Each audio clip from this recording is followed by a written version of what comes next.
여러분, 그림 감상하시는 거 좋아하십니까? 저는 미술에 대해서 잘 알지는 못합니다. 그러나 신학 공부를 하면서 성화에 대해서 관심을 갖기 시작을 했습니다. 한눈에 보이는 그 그림 속에 하나하나 담겨진 내용을 찾는 것, 그리고 그 작품을 해석하는 재미가 정말 보통 이상이더라고요. 특히 저는 성경에 나온 많은 에피소드를 작품으로 남긴 네덜란드 화가 렘블란트를 좋아합니다. 화가는 작품을 통해서 말하는 사람입니다.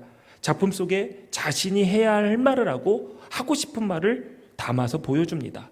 그것은 지나가는 사람이 훑어보아도 알아차릴 수 있게 표시해 놓거나 아니면 정말 유심히 집중해 봐야 찾을 수 있게 그림의 주제를 숨겨놓는 기법을 쓰는 화가도 있습니다. 렘블란트의 작품은 화가가 그 그림 속에서 무엇을 강조하여 말하려 하는지 어렵지 않게 찾을 수가 있습니다. 렘블란트는 빛을 통해서 강조하고 싶은 것을 확연하게 드러냅니다. 그래서인지 그의 그림은 대부분 어둡습니다. 의도적으로 어둡게 그림을 그리려고 했다기보다는 빛을 강조하다 보니까 빛과 상관없는 다른 부분은 자연스럽게 어두워진 것이죠. 지금 보시는 그림은 세 개의 십자가라는 제목의 판화입니다. 이 그림을 보니까 우리가 익히 들어서 아는 예수의 십자가 사건이 그려져 있습니다. 예수님 옆에 보니까 함께 달린 강도들도 보입니다. 십자가 형벌에 몸은 고통스러워 뒤틀렸지만 하늘에서 내리는 은총의 빛이 그의 얼굴에 가득합니다. 낙원에 들어가실 때 나를 기억해 달라고 부탁했던 한 강도입니다. 반대편 예수님을 조롱했던 다른 강도의 얼굴은 짙은 어둠 속에 잠겨져 있습니다. 십자가 기둥을 붙들고 비통해하는 막달라 마리아, 그 옆에서 머리카락을 쥐어뜯으며 슬퍼하는 요한, 그 아래에는 충격으로 실신한 마리아가 있습니다. 옆을 보니까 십자가 바로 아래에 무릎을 꿇고 팔을 벌려 회개하는 백부장도 보이고요. 이 어둡기 이를 데 없는 잔혹한 형벌의 현장에 등장하는 인물들 모두 고통 가운데 있는 듯합니다. 그러나 하늘에서 쏟아져 내리는 환한 빛살로 인해 그 골고다 언덕은 은총의 자리임을 보여주고 있습니다. 반면에 뒤를 힐끔 돌아보며 어둠을 향해 또 무덤을 상징하는 동굴 속으로 숨으며 그 빛을 빠져나가려 하는 자들이 보입니다. 찾으셨나요? 구원의 빛을 거부한 바리새인과 서기관들입니다. 그들은 은혜의 자리를 벗어나 다시 흑암 속으로 황급히 발걸음을 옮깁니다. 골고다 언덕, 참혹한 형벌의 자리이죠.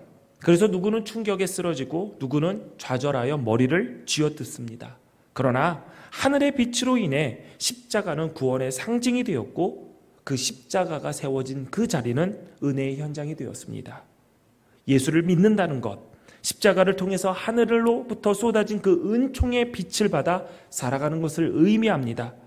우리는 빛을 영접한 사람이자 빛이신 하나님의 자녀들입니다. 그러나 우리가 살아가는 삶의 현장 그렇게 만만하지는 않습니다. 때로는 좌절하여 주저앉기도 하고 그 충격에 헤어나오지 못할 정도로 상처를 입기도 합니다. 고통 속에 몸을 뒤틀기도 하지만 예수님을 가까이 한다면, 그의 빛 안에 산다면 예수님을 통해서 주어지는 은혜의 빛이 우리의 삶을 환하게 비추실 것입니다. 다만 우리가 경계해야 할 것이 있습니다. 그것은 이 빛의 현장을 두려워하며 빠져나가려고 하는 우리의 완악함일 것입니다.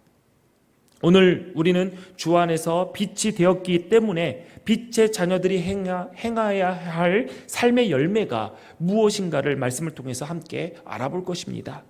말씀을 나누기 전에 두 가지가 전제되어야 합니다.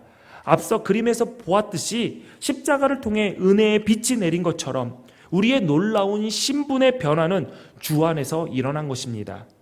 여기서 주라고 가리키는 것은 예배소서의 다른 본문들처럼 성부 하나님이 아니라 예수 그리스도를 가르치는 것입니다. 예수 그리스도는 모든 사람을 비추는 참 빛이십니다.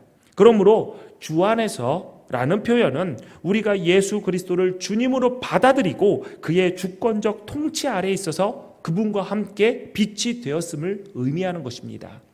두 번째 전제되어야 될 것은 빛의 자녀로서 맺어야 할 열매는 나의 빛이 아니라 십자가를 통해서 우리에게 비추신 하나님의 빛을 반사해야 한다는 것입니다.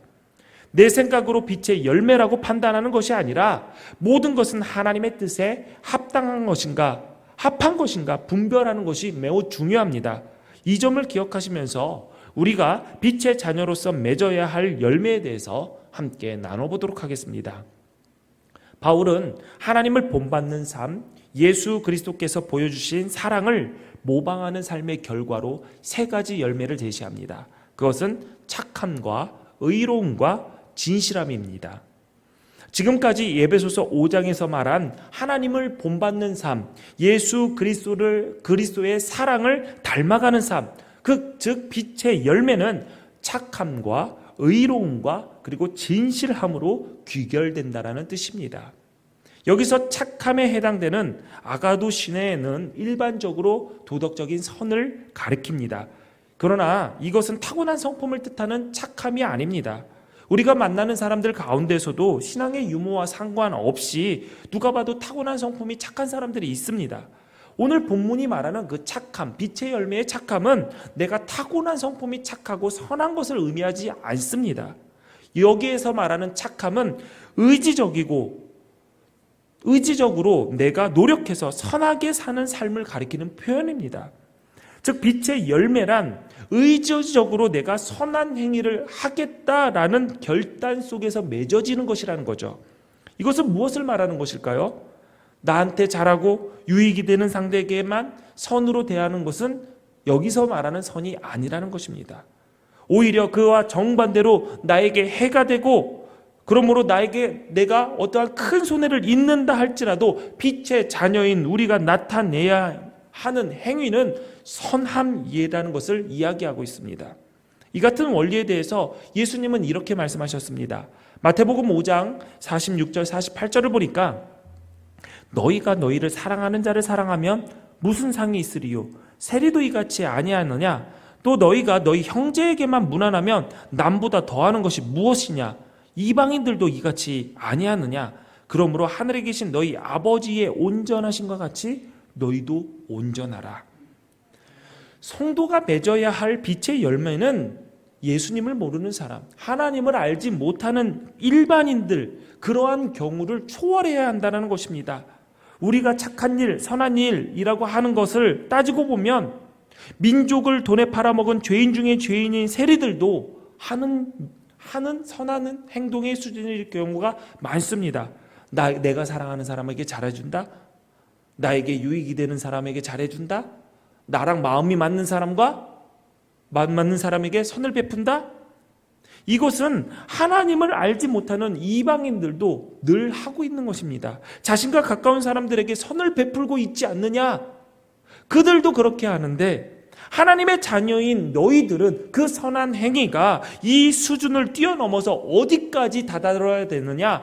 하나님의 온전하심과 같이, 하나님의 그 온전한 사랑과 같이 너희도 온전한 사랑을, 그 선함을 베풀어야 되지 않겠느냐? 바로 오늘은 맺어야 할 빛의 열매의 선함이 그런 종류의 열매입니다. 이 선함은 빛의 열매이기도 하지만 성령의 열매이기도 합니다. 갈라디아서 5장 22절 23절에 보니까 오직 성령의 열매는 사랑과 희락과 화평과 오래 참음과 자비와 양선과 충선과 온유와 절제니 이 같은 것을 금지할 법이 없느니라 라고 했습니다. 여기서 말한 양선이 오늘 착함이라고 말한, 영어로 말하면 goodness, 똑같은 단어를 사용하고 있습니다. 성령의 열매는 어떻게 맺어지는 것입니까? 육체의 정욕을 십자가에 못 박아 헛된 영광을 버리고 성령으로 살아갈 때 맺을 수 있는 열매가 성령의 열매입니다. 사랑하는 사람들, 좋아하는 사람들에게 지금 선하게 대하기도 어려운 판국에 나에게 해를 가하는 이들을 선하게 대해야 한다니, 야, 빛의 열매, 성령의 열매, 야, 이거 너무 부담스럽고 나를 괴롭게 하는 거구나. 나는 도저히 할 수 없어. 이렇게 여러분들 받아들일 수 있습니다. 그러나 세상 사람들은 하지 않는 이 일을 우리가 굳이 해야 하는 것은, 또한 그렇게 할 수 있는 것은 이 세상의 것에 가치를 두는 삶이 아니라 바로 우리는 하늘의 가치를 두고 사는 삶입니다. 왜냐하면 우리는 이 세상에 가치 있는 것들이 아니다라고 나의 욕심을 이미 십자가에 못 박았기 때문이죠. 영생의 문제, 하나님 나라의 소망, 하나님의 자녀다운 삶, 그 삶은 바로 하나님의 영광을 드러내는 삶이고 구원의 빛을 받아서 그 빛으로 살아가는 우리의 모습입니다. 그것이 더 가치 있고 크다라는 것을 알기 때문에 설령 내가 선을 행하다가 육신에 관한 그러한 문제들 앞에서 손해를 봐야 한다 할지라도 양보해야 되고 희생해야 한다 할지라도 더 큰 것이 있기 때문에 얼마든지 그 희생이 아깝지 않은 것이죠. 여러분, 지나가는 사람이 그렇게 그런 일은 없지만 얘기한다고 치고 너 나한테 100원을 주면 내가 100만 원 줄게. 그럼 여러분 100원 주지 않아요? 물론 사기니까 안 주시겠죠. 근데 정말로 준다면 여러분 그 100원이 아깝지 않은 거죠. 있어도 그만, 없어도 그만이죠. 왜? 100만 원이 있는데, 더 큰 것이 있는데. 우리가 선한 열매를 맺으려면 우리는 가치의 우선순위를 분명히 해야 됩니다. 하늘의 보아, 하나님의 나라의 소망이 우리에게 분명히 있어야지 우리는 그 선한 열매를 맺을 수 있게 되는 것이죠. 빛의 두 번째 열매는 의로움입니다. 의로움으로 번역된 다카이오 신에는 흠이 없다, 거룩하다라는 뜻과 더불어 하나님의 법에 순종한다라는 의미를 가지고 있습니다. 의로움은 무엇입니까? 바로 그것은 하나님 앞에서 살아가는 것입니다. 하나님을 깊이 사랑하고 존중하며 사는 것입니다. 왜 그러냐? 의로움은 인간의 것이 아닙니다. 인간에게 찾아볼 수 없는 오직 하나님만 가지고 계신 거룩한 속성이 의로움입니다. 바울은 로마서에서 이렇게 말했습니다. 로마서 3장 10절에서 12절을 보니까 기록한 바 의인은 없나니 하나도 없으며 깨닫는 자도 없고 하나님을 찾는 자도 없고 다 치우쳐 한 가지로 무익하게 되고 선을 행하는 자는 없나니 하나도 없도다. 여러분, 착한 거 중요합니다. 여러분 착하게 사셔야 돼요. 그러나 그 착함이 의로움으로 덧입혀지지 않으면 위험합니다. 마냥 착한 것이 좋은 것이 아니라는 것이죠. 올곧게 기준에 의해서 세워지지 않은 착함은 악에 의해서 너무 쉽게 이용당합니다. 그러므로 하나님의 법, 하나님의 정의에 의해 세워지지 않는 선함은 의미가 없기 때문에 빛의 열매를 맺는 것, 착함으로 끝나는 것이 아니라 의로움과 밀접하게 연결되어서 우리가 하나님 앞에 하나님의 속성인 그 의로움 앞에 순종하며 그 하나님의 의로움을 닮아가는 모습이 빛의 열매로 맺어져야 된다는 것이죠. 인간이 의로울 수 있는 길, 오직 하나님의 뜻에 순종하는 경우에만 가능한 것입니다. 마지막으로 빛의 열매로 제시된 것은 진실함입니다. 진실함으로 번역된 단어, 이 헬라어는 객관적인 사실이나 진실을 의미하는 단어로서 우리 신약 성경에는 진리라고 번역이 되어 있습니다. 우리는 거짓된 것을 절대 진리라고 하지 않습니다. 진리는 거짓과 가식을 절대로 허용하지 않습니다. 따라서 성도들이 맺어야 할 빛의 열매로 이 진실함이 제시되었다라는 것은 거짓되거나 가식적인 행위가 아닌 솔직하고 정직하고 그리고 순수함으로 행동해야 된다라는 것을 의미합니다. 당연한 이야기죠. 하나님의 자녀들의 행동이 거짓되고 가식됐다? 그것은 말이 되지 않습니다. 그러나 우리의 삶을 정직하게 돌아본다면 우리의 삶 가운데 진실하지 못한 부분이 너무나도 많은 것이 사실입니다. 이 진실하다라는 단어 속에는 햇빛에 비추어 보아도 금이 발견되지 않는 이러한 의미를 가지고 있습니다. 이게 무슨 말입니까? 지금도 그렇지만 옛날에는 생활 필수품 중에 하나, 중요한 것 중에 하나가 뭐냐면 그릇이었습니다. 그릇. 지금 너무 흔하죠, 그릇. 스테인리스 금속 그릇도 있고요. 플라스틱 그릇에 사기 그릇에 유리 그릇, 정말 다양한 재료들의 그릇이 있지만 옛날에는 무슨 플라스틱이 있습니까? 금속은 무기나 연장을 만드는 귀한 재료이기 때문에 그릇을 만들 수가 없었습니다. 유리와 도자기는 왕이나 쓸 수 있는 고가의 제품이었기 때문에 평민들이 쓰는 그릇은 그냥 진흙으로 만들어서 구운, 그래서 겉면이 아주 거친 질그릇을 사용했습니다. 그냥 진흙을 구워서 대충 만든 그릇이기 때문에 금이 잘 갑니다. 그리고 상인들이 이 그릇을 팔기 위해서 여기저기 돌아다니다 보면 무슨 지금처럼 운송 체계가 좋은 것도 아니고 길도 좋은 것이 아니기 때문에 어찌됐든 부딪히게 되죠. 조그만 충격에도 그 질그릇은 깨지거나 금이 갑니다. 깨진 거야 버리면 되지만 살짝 금이 간 그릇은 어떡합니까? 버립니까? 아깝죠. 상인 입장에선 팔고 싶죠. 그래서 어떡하냐면 비슷한 색깔의 진흙을 덧발라서 그 금을 메꿉니다. 그러면 그 진흙이 마르는 동시에 워낙 표면이 거칠고 형편없으니까 이게 덧입혀서 덧방을 붙였는지 금을 메꿨는지 하나도 보이지, 감쪽같이 이게 메꿔진다는 거예요. 그러면은 그러한 금강 그릇을 산 사람은 조금 쓰다 보니까 쩍 갈라지고 깨지고 아니면 물이 질질 새고 이러한 일이 일어나겠죠. 누구 잘못이에요? 물론 판 상인이 잘못이지만 그 금강 그릇을 잘못 산 자기도 잘못이잖아요. 그렇기 때문에 그릇을 사려면은 모두 다 이제 금강 그릇을 안 사기 위해서 또 이렇게 햇빛에 비춰본다는 거예요. 이렇게. 아이고 물이 뚝뚝 떨어지네. 네. 비춰보면은 금강 부분이 보이는 거예요.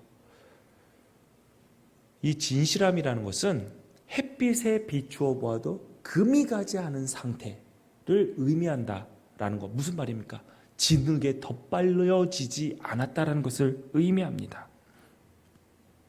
우리의 삶 속에서도 깨진 부분을 진흙으로 덧발라서 감추는 부분 너무나도 많죠. 진실하지 못한 부분이 너무나도 많습니다.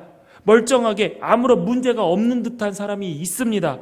그러나 겉으로 보아서 아무런 문제가 없어 보일 뿐 빛에 비추어 보면 교묘하게 진흙을 발라서 가린 상태죠. 나의 금을 가려서 자신을 꾸민 것입니다. 아무 문제 없는 것처럼. 우리의 가정도 마찬가지입니다. 부부가 둘이 앉아서 잘 예배를 드려요. 예배를 드리고 겉보기 아무런 문제가 없는 가정처럼 보여요. 그런데 그 안을 들여다보면 부부가 연합해서 사는 것이 아니라 그냥 동거인으로 사는 거예요. 그냥 같은 집에서 사는 다른 사람이에요. 표정이 안 좋아서 신랑 표정이 안 좋은데 무슨 일이 있어요? 그러면 이렇게 얘기해요. 몰라요. 아무 일도 없는데요. 아내가 얼굴색이 안 좋아요. 그래서 물어봐요. 지금 아내가 별로 컨디션이 안 좋은 것 같아요. 뭐 어디 좀 아픈 데가 있나요? 몰라요. 자기 건강은 자기가 알아서 하는 거죠. 여러분, 이렇게 사는 사람들이 의외로 많아요. 자녀의 문제도 마찬가지예요. 다 컸으니까 알아서 하는 거죠. 요즘 신앙생활 열심히 하는 것 같나요? 기도하나요? 자기 신앙은 자기가 하는 거죠. 굉장히 뭔가 자유로워 보이고 자유를 허락하고 뭐 그런 것처럼 보이지만 다 금을 바르는 겁니다. 금에다가 진흙을 바르는 거예요. 우리 가정에 문제 없어 보이게 하려고. 지난주 제가 설교 중에 여러분에게 숙제를 내줬죠. 숙제 다 해보셨나요? 표정을 보니까 지금 무슨 소리입니까? 라고 막 이렇게 저를 째려보는데 숙제 분명히 있었습니다. 제가 지난주에 빛의 자녀로서 빛의 기능에 대해서 설교를 할 때 빛이 어둠을 비추고 몰아내는 부분, 빛의 조명에 대해서 집중적으로 얘기를 하면서 우리가 빛의 자녀로서 맺어야 될 열매들이 있다. 뭐예요? 처음 듣는 것 같아요?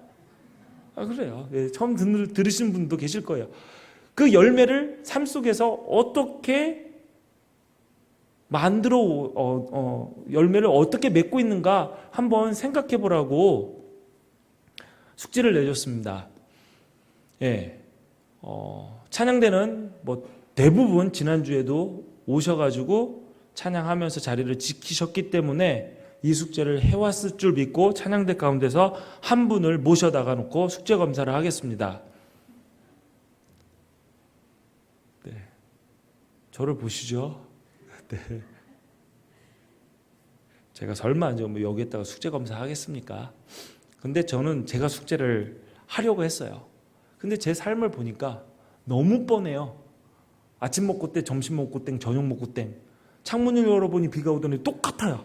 매번 돌아가요. 그래서 만나는 사람도 똑같고, 그래 어떻게 빛의 열매를 맺을까? 설교는 해야 되고 숙제는 냈는데 숙제 낸 사람이 숙제도 안 해오고 이러면 안 되는데 하니까 하나님께서 저의 이 마음을 아셨는지 어마어마한 일을 빵 터뜨려 주셨어요. 그 하나님께서 벌려주신 그 일을 통해서 저는 스스로 깨달았죠. 야, 나도 정말 진흙으로 여기저기 덕지덕지 발라서 가린 진실되지 못한 삶을 살고 있었구나. 저 목사로서 다른 사람들에게 괜찮은 사람, 괜찮은 목사로 보이고 싶은 그러한 욕심이 있어요. 그래서 이 욕심이 있기 때문에 그대로 괜찮은 사람으로 살면 되는데 괜찮지 못하니까 뭐 여러분들이 괜찮게 봐주시는 걸 굉장히 감사하지만 저도 스스로 볼 때 괜찮지 못한 부분이 있어요. 괜찮은 사람으로 안 보이시나 봐요. 그냥 고개를 다 숙이시는 거 보니까. 근데 그래요. 저 어찌됐든 금이 많아서 진흙을 굉장히 많이 바르고 있더라고요. 속 넓은 사람처럼 보이고 싶어서 속에서는 부글부글 끓고 있는데 아무렇지도 않은 척, 마음 넓은 척, 가식적인 선한 모습을 보이기 위해서 제 스스로 꾸미는 것을 발견하게 되었습니다. 어떠한 일이 일어나서 사람과의 이제 관계의 문제였죠. 마음속으로 했죠. 너 같은 사람이랑 상종을 하지 말아야겠다. 야, 어떻게 사람 앞에서 이 일을 똑같은 일인데 이 사람에게 다르게 얘기하고 나한테 이렇게 얘기하고 또 다른 사람에게 그렇게 얘기하고 야, 정말 너는 별로다. 내가 다시는 너랑 말을 안 섞는다. 제 속에 이런 모난 부분이 금이 더 날카롭게 갈리고 있는 상황인데 막상 그 사람 앞에서 제가 어떻게 할게요? 미소를 지으면서 굉장히 나는 그래도 신사적인 사람이야. 괜찮은 사람이야. 연기하고 있더라고요. 나 쿨해. 그때 깨달았습니다. 진실함의 열매는 진실하게 대하는 것이구나. 여러분 착각하지 마십시오. 내 마음속에 이러한 마음이 생겼다고 진실하게 성질 나는 대로 성질 내고 분을 표출하라는 것이 아닙니다.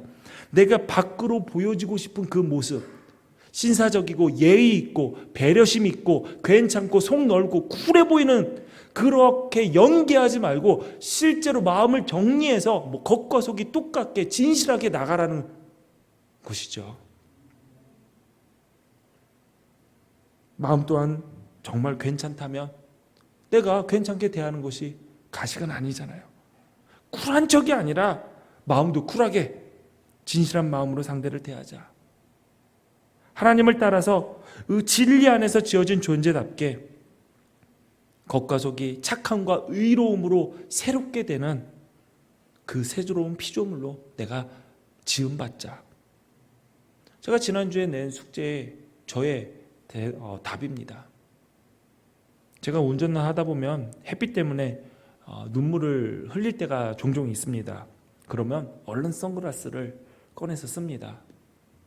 그런데 제가 선글라스를 끼면 보는 사람들이 가만 안 놔둬요. 저를. 제가 가르치는 아이들은 그냥 선생님 선글라스 썼어요?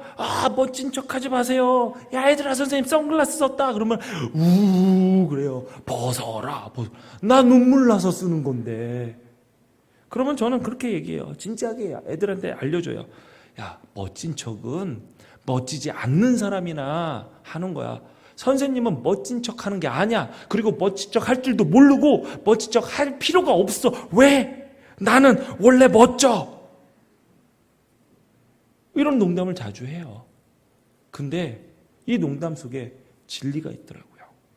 쿨한 척, 속 넓은 척, 화 안 난 척, 안 삐진 척, 문제 없는 척, 어떤 척을 하며 진실되지 못하게 사는 것이 아니라 그냥 쿨하게, 속 넓게, 안 삐지게 보이고 싶으면 그냥 삐지지 마시고 화 안 나게 보이는 것처럼 아무렇지 않게 보이고 싶으면 화 내지 않는 것, 속도 화 내지 않는 것. 척은 그렇지 않을 때나 하는 것이지 내가 진짜로 화가 안 나면 화 안 난 척 할 필요가 없는 거죠. 문제 없는 척 숨기는 것도 아니라 문제를 얼렁 내놓고 해결하면 그게 진실한 것입니다. 그게 빛의 열매를 맺는 것이죠. 빛이신 주님 앞에서 비춰보면 다 들통날 것을 아무리 가리고 꾸민다 한들 그것이 어떻게 끝까지 숨겨질 것이라고 생각하십니까? 그렇지 않습니다. 자신감도 마찬가지죠. 진실하지 못한 그 자신감은 허세에 불과합니다. 여러분 주변에 허세 부리는 사람 여러분 주변에 한두 명은 있을 거예요. 그런데 참 재밌는 것은 제 주변에도 허세 부리는 사람들이 꽤 있습니다. 근데 그 허세 부리는 사람들의 공통점이 있어요. 뭐냐면은 허세 부리는 것을 들켰다라는 것을 자기만 몰라요. 남들도 다 알고 금방 들통납니다. 왜냐하면 눈빛부터 다르거든요. 자신감은 어떻게 나타납니까? 피나는 노력과 자기 관리를 통해서 생겨나는 게 자신감입니다. 어떤 일 앞에서 눈이 반짝반짝 거리는 애들이 있어요. 그리고 나 자신 있게 앞에 나서요. 그런 애들이 왜 그런 줄 아십니까? 피나는 노력을 한 거를 자기가 알아요. 몸이 알아요.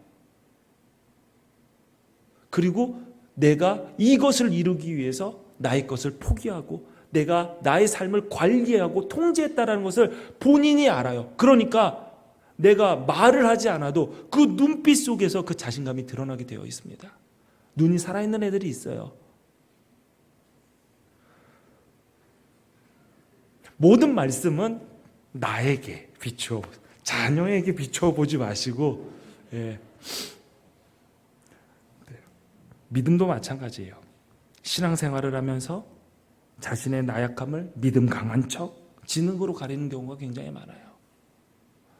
우리 말 중에서 이런 말 참 많이 하잖아요. 다 내려놨습니다. 그런 말씀 하시는 분들, 거짓말 하시는 분들 굉장히 많습니다. 하나님께 다 맡겼습니다. 모든 거 다 포기했습니다. 그건 말로 하는 게 아니에요. 삶으로 하는 거예요. 그런데 그런 말을 하면서 내가 믿음 좋은 척, 내가 모두 다 내려놓고 하나님을 의지하는 척 연기할 때가 있습니다. 믿음에도 허세가 들어가 있어요. 그런데 신기한 거는 본인만 모를 티 안 난다고 생각하지 하나님도 알고 옆에서 듣는 사람들 다 압니다. 여러분 하나님의 자녀, 빛의 자녀로서 이 열매를 맺기 위해서 내가 씨름한 시간과 땀방울이 있는 사람들, 성숙을 위해서 거룩한 삶을 위해서 나의 삶을 관리한 자들, 이들의 눈빛에는 영적인 자신감이 살아있습니다. 이거는 교만한 거 다릅니다. 사랑하는 성도 여러분, 하나님 앞에서나 사람 앞에서나 멀리서 보나 가까이 다가서서 보나 집 안에서 보나 집 밖에서 보나 교회 안에서나 교회 밖에서나 진실되게 사십시오. 진실함의 열매를 맺으십시오. 우리의 인격에 금가 있는 거 부끄러워하지 마십시오. 부끄럽다고 진흙으로 덮고 가리는 것이 아니라 빛이신 주님 앞에 나와서 놀라운 성령의 치료하시는 그 빛으로 인해 우리의 내면을 치료받고 치유받고 회복하고 진실함으로 새롭게 빚어지는 은혜가 여러분의 삶에 가득하기를 바랍니다. 그런데 이 세 가지 모두가 자기 포기라는 과정이 필수적으로 요구가 됩니다. 착함을 실현하기 위해서는 세상을 포기해야 합니다. 세상에 대한 욕심이 남아있는데 모든 일에 착함으로 대할 수 없기 때문이죠. 의로움이나 진실함, 자기 포기 있을 때만 가능합니다. 하나님의 뜻을 순종하기 위해서는 자기를 쳐서 복종시키는 과정이 반드시 요구됩니다. 그것은 진실함을 위해서도 마찬가지입니다. 진실함을 위해서 반드시 거짓이나 가식을 벗어버리지 않고서는, 나의 부끄러움을 빛 앞에 드러내지 않고서는 해결되는 문제가 아니기 때문이죠. 따라서 이 빛의 열매는 성도들이 쉽게 맺을 수 있는 것이 아닙니다. 내가 하려고, 나의 노력으로, 내 의지로.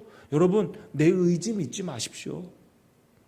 여러분, 다이어트 지금 몇십 년째 하십니까? 저도 젊었을 때 굉장히 말랐습니다. 제가 결혼을 할 때 키가 176에 63kg였으니까 얼마나 젓가락인지 여러분 아실 겁니다. 제 처제가 저를 보고 멸치라고 그랬어요. 이렇게 잘생긴 사람을 멸치라고 그랬어요. 그래서 제가 속으로 그랬죠. 그래, 너는 얼마나 든든한 사람이냐, 사람이랑 결혼하나 보자.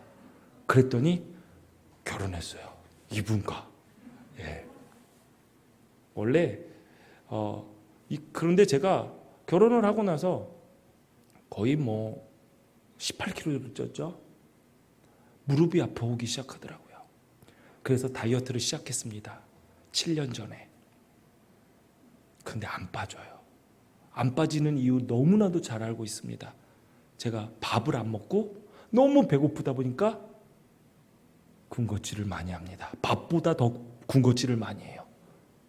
여러분, 1층에 있는 디마켓이 아이들을 위한 것이라고 생각하는 건 오산입니다. 아는 사람은 다 압니다. 저 담임 목사님 간식 창고라고. 예. 제가 아낌없이 그 디마켓을 꽉꽉 채우는 이유도 있습니다. 물론 아이들을 사랑하는 마음도 있지만 아이들도 먹고 수고하시는 선생님도 챙겨드리고 또 열심히 일하다가 저도 아주 조금 먹으려고. 그러다 보니까 지금 7, 8년째 1kg도 못 빼고 있는 상황이에요. 저는 의지력이 있다라고 저는 제 스스로 생각한 적이 없습니다. 왜냐하면 제 의지력은 3분을 채 가지를 않습니다. 전 잘 압니다. 저도 그 하나님 앞에서 바른 삶을 살겠다 목사지만요, 하루 가기도 어렵습니다. 그러면 어떻게 해야 됩니까? 내 능력이 아닌 더 큰 힘에 의지하는 방법밖에 없습니다. 우리 갈라디아서 2장 20절 말씀 한번 같이 봉독합니다. 시작. 내가 그리스도와 함께 십자가에 못 박혔나니 그런즉 이제는 내가 사는 것이 아니요 오직 내 안에 그리스도께서 사시는 것이라. 이제 내가 육체 가운데 사는 것은 나를 사랑하사 나를 위하여 자기 자신을 버리신 하나님의 아들을 믿는 믿음 안에 사는 것이라. 아멘. 여러분, 내 의지로 산다? 아닙니다. 내 의지가 죽어야 됩니다. 내가 사는 것이 아니라 내 안에 그리스도께서 살게 하면 되는 것입니다. 내가 죽는 것, 그래서 내 안에 예수님이 살게끔 하는 것, 내가 각별히 노력을 하고 희생을 하고 포기를 하고 그렇지 않습니다. 빛의 열매는 말씀을 믿고 그 말씀에 순종하여 살아갈 때 맺어집니다. 여러분, 빛의 자녀라고 하셨죠? 여러분, 빛이라고 했습니다. 여러분, 빛이 되시기 위해서 노력하십니까? 노력할 필요가 없습니다. 너희가 전에는 어둠이너디 이제는 주 안에서 빛이라, 이 말씀을 믿고 지금부터 주 안에서 빛으로 살아가기 시작하시면 됩니다. 여러분, 새로운 피조물이 되기 위해서 노력하십니까? 그럴 필요 없습니다. 그런즉 누구든지 그리스도 안에 있으면 새로운 피조물이라, 이전 것은 지나갔으니 보라 새 것이 되었도다. 이 말씀을 믿고 새로운 피조물로서의 삶을 시작하시면 됩니다. 죄에 대해서 죽고 의에 대해서 살려고 노력하십니까? 그럴 필요 없습니다. 너희도 너희 자신을 죄에 대하여 죽은 자요 그리스도 예수 안에서 하나님께 대하여는 살아있는 자로 여기면서 이 선포된 말씀을 믿고 죄에는 죽고 하나님에 대해서 산 자로 살아가면 됩니다. 지혜롭고 의롭고 거룩하게 되기 위해서 노력하십니까? 아닙니다. 너희는 하나님으로부터 나서 그리스도 예수 안에 있고 예수는 하나님으로부터 나와서 우리에게 지혜와 의로움과 거룩함과 구원함이 되었느니라. 이 말씀을 믿고 이미 우리 안에 계셔서 우리에게 지혜와 의로움과 거룩함이 되신 그분의 능력을 덧입고 살아가시면 됩니다. 믿고 그렇게 살아가시면 되는 것입니다. 빛의 열매, 나의 노력과 거룩한 행위로 쟁취하는 것이 아닙니다. 단지 그 빛을 받아들인 자들에게 주시는 하나님의 은혜의 선물임을 믿으시면 됩니다. 그러므로 지금 내가 부족해 보여도, 내가 한참 모자라 보여도 너희는 더 이상 어두움이 아니라 예수 안에서 빛이다. 이런 하나님의 선언 앞에 당당하게 빛된 삶을 시작하십시오. 우리의 능력은 이미 우리 안에 와 계신 주님을 믿고 의지하는 것입니다. 우리가 왜 잠자게 되었습니까? 오늘 본문 말씀 바울은 이렇게 권면합니다. 잠자는 자여 깨어라, 일어나라. 왜 우리가 잠자게 되었습니까? 이미 내 안에 들어와 계신 예수님을 믿지 않기 때문이죠. 우리는 교회를 다니기 때문에 예수를 믿는다라고 착각할 때가 너무나도 많습니다. 이 자리에 앉아서 예배한다고, 영상을 들고 설교를 듣고 있다고 내가 예수를 믿는다? 그거는 크게 오해하신 겁니다. 예수님께서 나의 주님이 되심을 믿고 그 주님으로 영접하고 그분이 하신 말씀의 진리임을 믿고 순종하는 것이 바로 예수님을 믿는 것입니다. 이런 자들이 영적인 잠에서 깨어난 성도들입니다.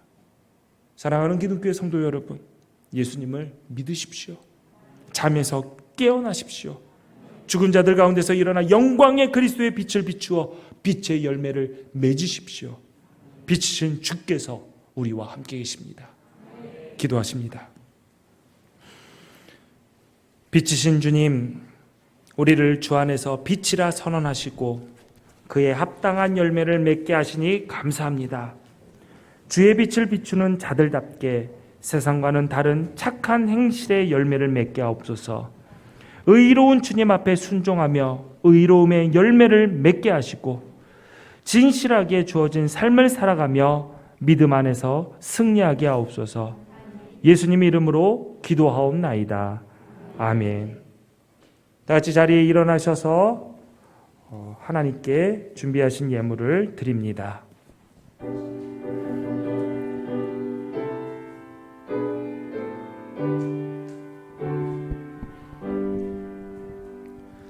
모든 것이 주께로부터 왔으니 이 예물을 주께 드리나이다.